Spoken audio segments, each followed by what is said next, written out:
Hey, I'm Jessica Nicole McLaurin, And I'm Michael McLaurin. and welcome to Free Friday. That's FFRE for Faith, Finance, and Real Estate. Today, we want to discuss buying and selling homes as is, in their as is condition. And I'll be speaking from a standpoint of a real estate agent, which I've been a licensed real estate agent for the state of Mississippi since 2017. And both of us have dabbled in a couple flipped homes, home renovations, and sales. So we will go down a list of pros and cons when it comes to buying and selling a home as is. And feel free to chime in the comments. Yeah, absolutely. So first of all, an as is home. When you're selling an as is home or buying an as is home, that means that it's in its as is state of condition. Whereas in a typical transaction, there will be a period of, after the home inspection, there will be a period of negotiating which repairs will be completed by the seller. And of course, there's a whole lot more detail to that. But when it's an as is purchase or sale, there is no negotiation of repairs. You're going to buy that home in the condition that it is currently in. So let's start with the pro when it comes to buying an as is home, the pro of a lower price. Of course, you have the listed price, but because you have to factor in the cost of renovation, the cost of repairs, that price is going to end up being lower. And you could see that as a con where sellers are concerned. But at the same time, if you know that you're going into a home listing or listing of your home in an as-is condition, you kind of will already have the expectation of a price lower than your listed price, or a price lower than the homes that are around you, because those homes around you may be in a move-in ready state, or even a renovated state, whereas your home may need some significant upkeep. So you can pretty much expect maybe that price will come down almost up to 20-25% from the listed price. But again, that's to be expected. You feel the chime in at any point, not right now. So I will also say for an as is home, especially if selling and buying, I would say an as is home, it can be good. So as a seller, you don't have to worry about the cost of the repairs, especially if you're in a situation to where you can't afford to repair your home. If you're in a position to where it's just not feasible, you don't have the time or anything like that to make the necessary repairs to sell your home, selling it as is a option for you. And buying as well, like if you're trying to get, and isn't it a loan that you can get for like an as is home that you can factor in the repair costs with your mortgage? Yeah, 203K loan. Yeah, where you can get the loan to purchase the house, but that the lender will also factor in your repair costs, so you'll do your due diligence and get how much it will be to bring this house to what's the ARV, the actual repair value. Like you can't go crazy and be like, it's a $60,000 home and the home is only worth $120,000 and put $100,000 worth of repairs. The lender is not going to approve that, but they will approve the amount of money to get the house back up to par, where it's livable, where it's safe. So if you need a roof, foundation, electrical, things like that, you can have potentially some cosmetics, but they're mostly focusing on the structure of the property to make sure it's good. And I would say definitely get those details from a mortgage loan officer, because it's going to be a lot entailed. Because also when it comes to 203K loans, what also may be factored in is it could be the down payment of the home. It's just talk with a mortgage loan officer in detail about that. But one thing I do want to clarify, you can sell your home as is, and it could be in a move-in ready state. So that the price that you have it listed for, it may not come down up to 20% or 25%. You could get it for what you're asking, because it's already in a good condition. So keep that in mind. But what we're talking about mostly today is you need some significant repairs. Like Mike was saying, roof repair. You may need foundation repairs. You need some costly repairs that a typical loan program, like a government-backed loan, FHA, USDA, VA, a typical government-backed loan will not approve of that sale because of those significant repairs. So that's the kind of repairs, or that's the kind of as-is condition we're talking about. And with that said, another negative when it comes to, or a con when it comes to selling an as-is home with those significant repairs, is a smaller buying pool or a smaller buyer pool. Because you are looking at, because your home is not in a state of passing loan requirements for a government-backed loan, you're looking at buyers who can only buy with cash or a conventional loan. And conventional loan is not government-backed. It's not going to have as strict requirements. So that's going to shorten your buyer pool. Meaning, first of all, let's say this. For a buyer, that can be a pro, because you won't have as much competition.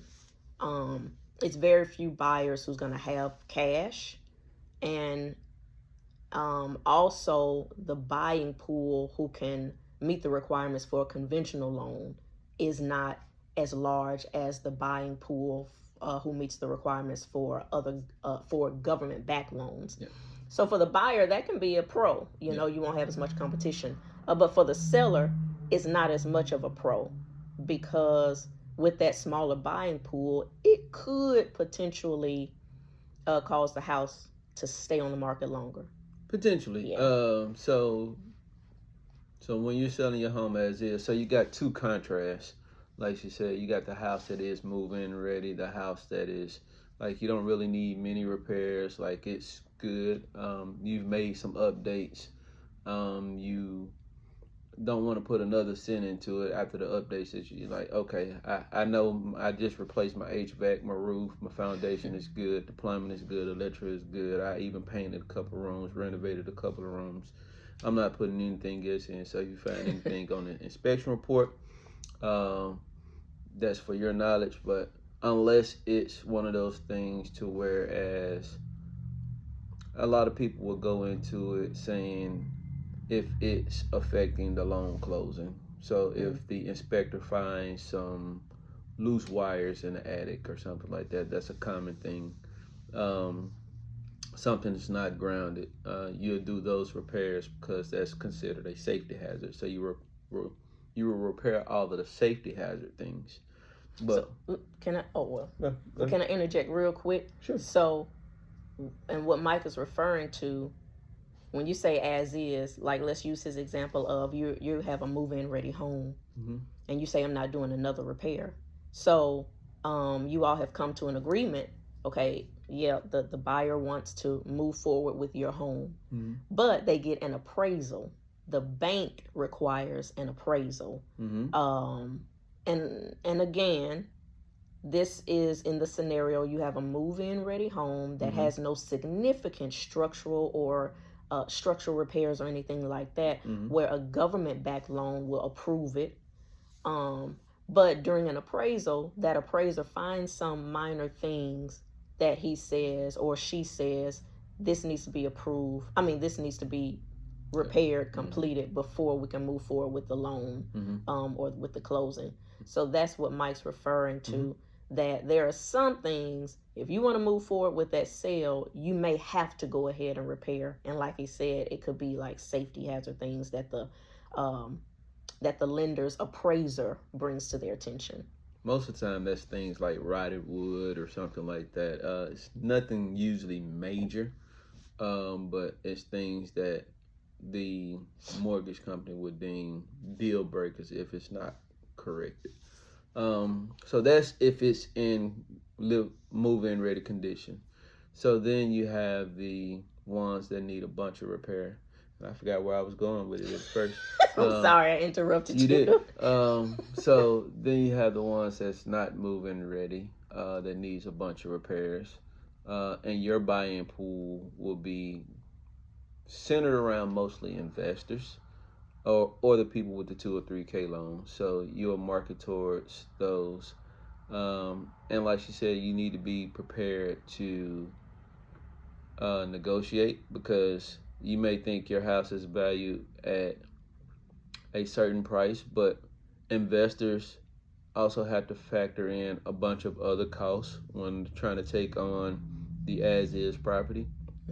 So yeah, you may think, okay, as is, houses in our area, they're selling for $100,000. So I'm going to put it on the market for 80.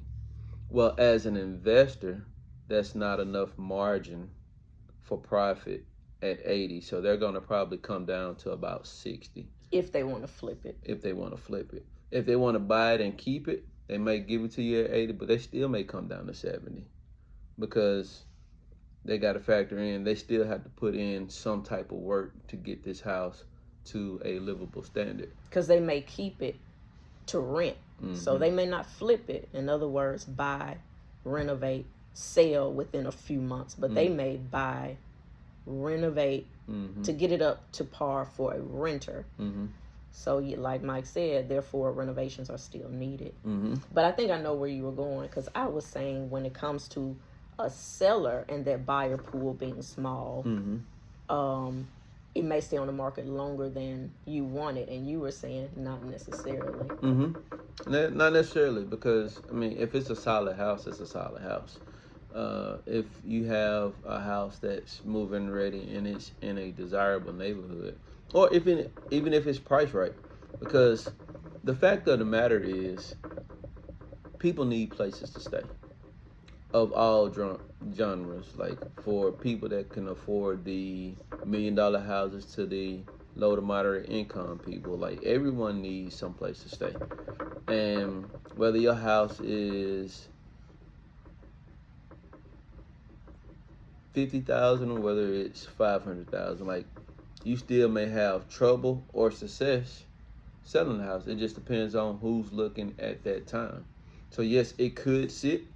It could be depending on how firm you are on your number.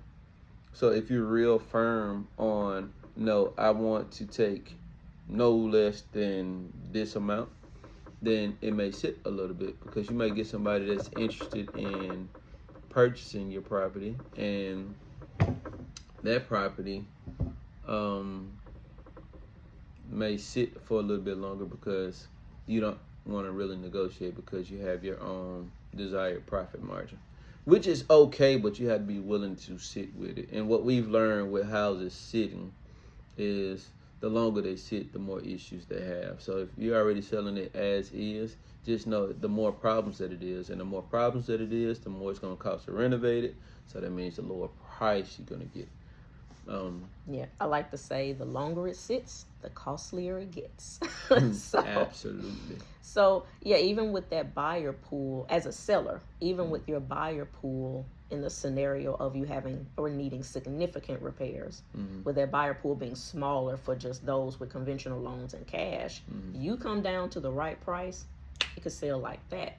But you as a seller would have to be willing, and if you have the right real estate agent like myself, someone who can wisely advise you regarding the potential price Mm-hmm. that you should expect. You can Mm-hmm. list it for a higher price. Hey, there's nothing wrong with that. Mm-hmm. And see, just see what happens in the first couple of weeks. You just never know. But depending on your motivation, if you don't mind it sitting for a year, which we've seen, you don't mind it sitting, and especially in a scenario where your home is already paid for. You don't have a mortgage. You have the freedom for it to come down on price, and you want to go ahead and get it from under your hands, off your hands, go ahead and bring it down to get it off your hands. But if you're not necessarily in a hurry, then sure, let it sit. Especially, a seller may say, it's been sitting all this time, I'm fine. Well, let it sit then. Let it sit. So that's a twofold thing too, though. So if you own it outright and it's sitting, but you're trying to get it from under you, again, the longer it sits, the more issues that it has. If you're not living in it, the higher chance for somebody to break into it. Yeah. We've experienced that. So you have to weigh your risk factor in doing that. Like, okay, well, I'm gonna let it sit. It's been sitting all this time. Well, that's fine. But now that it's on the market, you're gonna be getting more eyes. People are gonna be coming by. You're gonna bring in more attention to your house, especially if it's a vacant property. Yeah. But if you don't mind, now for the people with a mortgage, they may have a different motivating factor. I need to get out from under this house as soon as possible, and I need to get at least the amount to pay my mortgage off. Yeah. So your scenario is a little bit different. And you can't come down because of that mortgage. Yep. And that's where, if you're not willing, or if you just simply don't have the funds to renovate it and it has significant repairs, it may have to sit. But I have seen when I had my eye on a particular home, it was right next door to a home we were flipping, and so I had kept my eye on it, and it stayed on the market way past the point that we purchased, flipped, and sold ours. It was still on the market for that same price. But it eventually sold, but it did not come down. I don't think it came down much at all from the price it originally listed for, but it was on the market a very long time, and I'm talking about like probably like a year span or so. And so with that said, we often say and have heard, every house has a price, every house has a buyer. Now, I've also seen where eventually homes expire. The listing for a home will expire after it's been on the market a long time. Now, that doesn't mean that it can't be sold off, or could not have eventually been sold off market, meaning it's not publicly listed. But there are cases where it just doesn't end up being sold at all, if you're just not willing to come down off the price. But yeah, but the next thing, let's say one of the pros of purchasing a home as is that you have the opportunity to customize your own home if you want to buy it cash, conventional loan with significant repairs. You may have some savings. What you mean?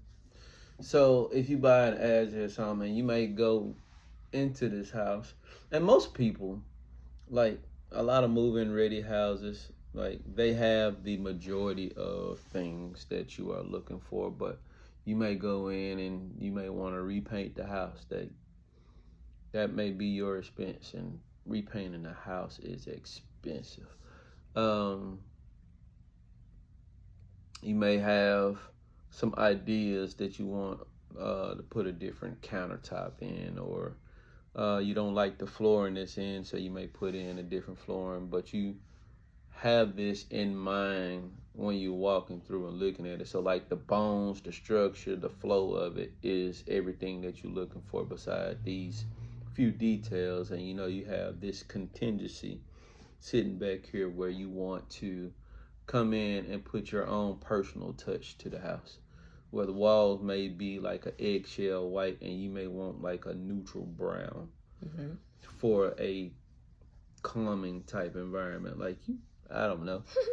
But some buyers have that set aside because you already know that that's something that you want to do. No matter what it is, like, okay, I want these kind of floors. I want this color paint.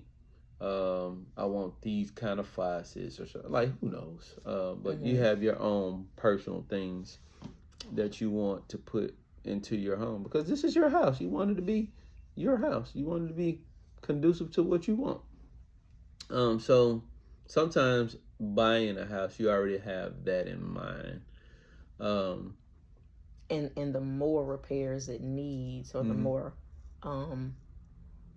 upkeep it needs, the more opportunity for you to renovate that home to your particular taste. Yeah.